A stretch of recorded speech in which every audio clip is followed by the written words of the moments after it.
5 देखते हैं। इस पे ये इलस्ट्रेशन थोड़ा सा अलग है क्योंकि यहाँ दो तरह का कमीशन है और अगर इस पे ध्यान नहीं देंगे हम लोग तो जैसे वो जो इम्पोर्टेंट पार्ट है वो हमारा मिस हो सकता है। क्यों? क्योंकि कमीशन कमीशन है और लगेगा क्या कि एजेंट ही वाला कमीशन है और फिर नीचे में एक और लिखा है सेल्समैन भी है। तो ये हो सकता है जैसे डाउट है हुआ ही आप लोग को कि ये कैसे हो रहा है। इसी के कारण ये ऐसा पार्ट है कि जैसे हम भी देखें तो हमको भी पहले लगा कि ये है क्या असल। तो देखिए दो तरह का कमीशन है ना, तो देखिए ध्यान से। तो क्वेश्चन में हमारा जो यहाँ पे दिया हुआ है कि हमको बनाना है सेलिंग और डिस्ट्रीब्यूशन ओवरहेड बजट। हमारा एडवर्टाइजमेंट दिया हुआ है, salaries of the sales department दिया हुआ है, एक्सपेंसेस ऑफ सेल्स डिपार्टमेंट दिया है जो कि फिक्स्ड है, ब्रैकेट में लिख दिया है। फिर सेल्समैन रेम्यूनरेशन है, ठीक है, सेल्समैन रेम्यूनरेशन। फिर सैलरीज और दिए है, commission at the rate 1% on sales affected, यही मेन चीज है। कमीशन मिलेगा 1% का जितना भी सेल्स करते हैं, ठीक है, ये क्लियर है आपको? ये इसलिए हम टिक करवाएंगे इसको, commission at the rate 1% on sales affected. फिर दूसरा है carriage outward estimated 5% on sales, तो फिर से आ रहा है एजेंट्स कमीशन 1/4% ऑन सेल्स। तो देखिए दो जगह कमीशन का बात हो गया। ऊपर में बस लिखा हुआ है कमीशन एट द रेट 1% और नीचे में बात किसका किया जा रहा है? Agents commission. अब ये नीचे में अगर फिर से एजेंट सेलिंग लिखता तो फिर हो सकता था कि उतना क्लैरिटी रहता, लिख दिया गया क्या कि सेल जो इस पीरियड में हुआ वो इस तरह से है 80,000 इंक्लूडिंग एजेंट सेल्स। 80,000 रुपए का सेल हुआ है जिसमें एजेंट्स का सेल्स कितना है? 8,000 रुपए का, वो इंक्लूडिंग लिखा मतलब वो शामिल है, मतलब टोटल सेल्स कितना कर दिए आप 80,000 और उसमें कितना एजेंट का कितना सेल्स है 8,000 रुपए का, दोनों रुपया में टर्म में दिया हुआ है, ठीक है। इसी तरह 90,000 का है, फिर 1 लाख रुपया का भी है और एजेंट सेल्स लिखा हो। तो हम लोग को मेन जो ध्यान देना है वो यही पार्ट है क्या कि यहाँ हमारा सेल्स दिया है 80,000 का जिसमें यहाँ लिखा है including agent sales. Including agent sales कितना है? कितना है? ₹8,000, ठीक है। तो मेरा असल में सेल कितना हुआ? एजेंट सेल्स को छोड़ के भी हम देख पाएंगे। तो जैसे सेल्स से हम माइनस कर देते हैं तो मेरा टोटल सेल्स है उससे एजेंट सेल्स को माइनस करते हैं, ठीक है। तो मेरा कितना सेल, तो सेल्स कितना आता है मेरा 72,000। ये किसका सेल्स हुआ? एजेंट का सेल्स जो नहीं है, मतलब कोई और लोग बेची है सेल्स मेंस सेल्स हो। क्लियर है? जैसे एक एग्जांपल में जैसे हम लोग देखते हैं आइसक्रीम वाले लोग चलते रहते हैं ना, पेपे का आइसक्रीम है, क्या क्या रॉलिक बोलते हैं, रॉलिक का है। इसी तरह हम देख रहे हैं लॉर्ड करके कुछ है ना, वो है।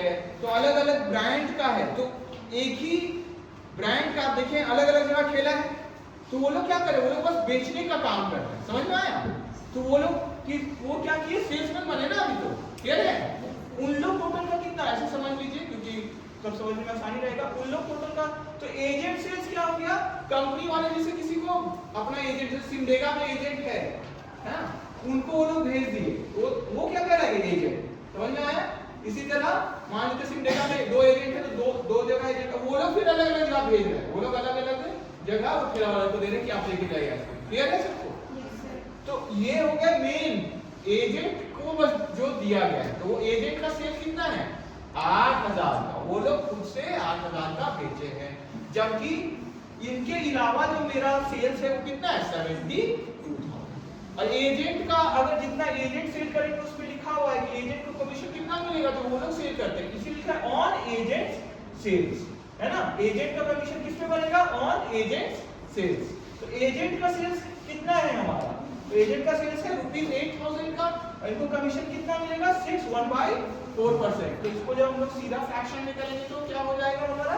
4 × 6 24 और 1 5। तो ऊपर में लिखते हैं ना 25 डिवाइडेड बाय 4, और क्योंकि परसेंट है तो ये नीचे आ जाएगा तो क्या बन जाएगा? 100, है ना। तो 25 4 × 100 और 8,000 का सेल्स है तो ₹8,000 × 25 बाय 4 × 100, तो हमारा कितना हो गया? 20 × 25। तो इनको कमीशन कितना मिलेगा? 500 रुपए का। क्लियर है? ये एजेंट का बात हुआ है ना। अब जो सेल्समैन है, मतलब जो अलग अलग लेके गए हैं बेचने, जिनको दुकानदारी बोले कि आप लोग मेरा बेच के आइए, कितना होगा आपको, कितना परसेंट देंगे हम लोग, कितना कमीशन है इनका? 1% देंगे। तो हमारा टोटल 80,000 था जिसमें एजेंट का सेल्स हम लोग माइनस कर लिए, तो मेरा कितना आया 72,000 रुपए का सेल्स। क्लियर है यहाँ तक?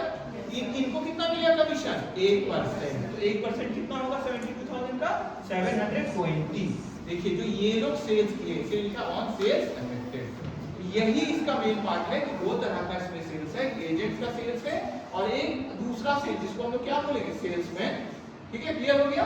तो सेल्समैन का सेल्स है। बाकी तो इजी ना पार्ट है कि बजट बन रहा है और सेल्स एंड डिस्ट्रीब्यूशन बजट है, तो हमारा बजट बनाना है, तो ये तो खर्चा ही ना बजट है। और खर्चा क्या है? सेल्स एंड डिस्ट्रीब्यूशन ओवरहेड मतलब क्या? सेल्स और डिस्ट्रीब्यूशन का जितना भी हमारा खर्चा है, इसमें सेल्स ऊपर नाम का लिखा हुआ है, तो बस बाकी कैलकुलेशन करने के लिए वो काउंट नहीं किया गया टोटल। क्लियर है? तो कितना तरह का खर्चा है हमारा? इसमें एक फिक्स्ड ओवरहेड है, फिक्स है ना, एक फिक्स्ड है और एक क्या है वेरिएबल। वेरिएबल फिक्स तो हमारा लिखा ही हुआ है, जैसे जो मेरा सैलरी है, एडवर्टाइजमेंट है, एक्सपेंसेस है सेल्स डिपार्टमेंट का और सैलरीज एंड डीए, ये सब फिक्स पे चला गया। वेरिएबल पे हमारा एक कैरेज आउटवर्ड भी लिखा हुआ है जो 5% ऑन सेल्स है, तो सेल्स टोटल कितना हुआ है 80,000 का ना। यहाँ तो आपको कमीशन नहीं कैलकुलेट करना कि हम माइनस करके देखेंगे। क्लियर है? तो जो कैरेज है, कैरेज क्या जो ढुलाई का खर्चा लगा लाने ले जाने का, बाहर जा रहा है ना, तो बेचने जा रहे हैं ना हम लोग, समझ में आया? कैरेज आउटवर्ड क्या होता है? आप फैक्ट्री से या आपके ऑर्गेनाइजेशन से बाहर जा रहा है, क्या चीज के लिए? बिकने के लिए।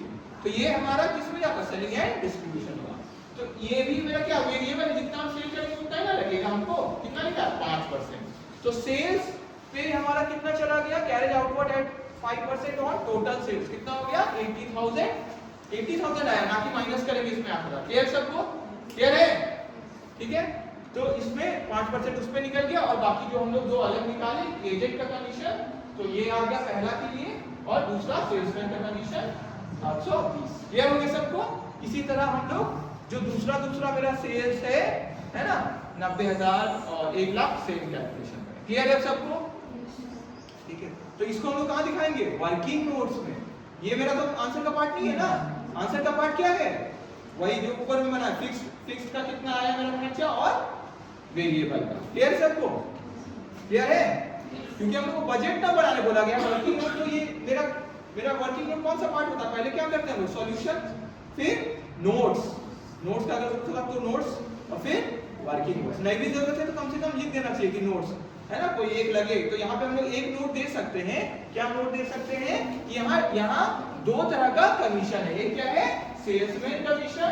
तो पहला पार्ट में हम लोग दिखाएंगे सॉल्यूशन, दूसरा पार्ट में हम लोग क्या दिखाएंगे? नोट्स, और तीसरा पार्ट में क्या किसके लिए रहता है? वर्किंग। पहले स्पेस रखना है सॉल्यूशन के लिए, फिर नोट्स, वर्किंग नोट। मतलब सॉल्यूशन मतलब जो मेन पार्ट है, जो क्वेश्चन में बोला गया है, मेन क्वेश्चन पार्ट। नोट्स में यहाँ एक नोट हम लोग दे सकते हैं कि here 2 different types of commission is have to be find out. ठीक है, फाउंड आउट। कौन सा? दो तरह का कौन सा कमीशन है हमारा? एक सेल्समैन कमीशन और एक एजेंट। ठीक है, इतना लिख सकते हैं कि चलो एक नोट भी हम लोग एंटर करें। और ये भी लिख सकते हैं हम लोग कि यहाँ वेरिएबल कॉस्ट कौन कौन सा है? वेरिएबल में कौन कौन जाएगा हमारा? सेल्समैन का कमीशन, एजेंट का कमीशन और carriage outward, because they are based on sales. तो सेल्स तो वेरिएबल है, कितना होगा हमको थोड़ी पता है। पता है क्या किसी को? नहीं, तो वो वेरिएबल हुआ। लेकिन रेंट कितना देना है, सैलरी कितना देना है, ये तो फिक्स है। फिक्स है ना, क्योंकि तो पता है हमको इतना लगने वाला। क्लियर सबको? ये नॉर्मली पता है। ठीक है, थैंक यू।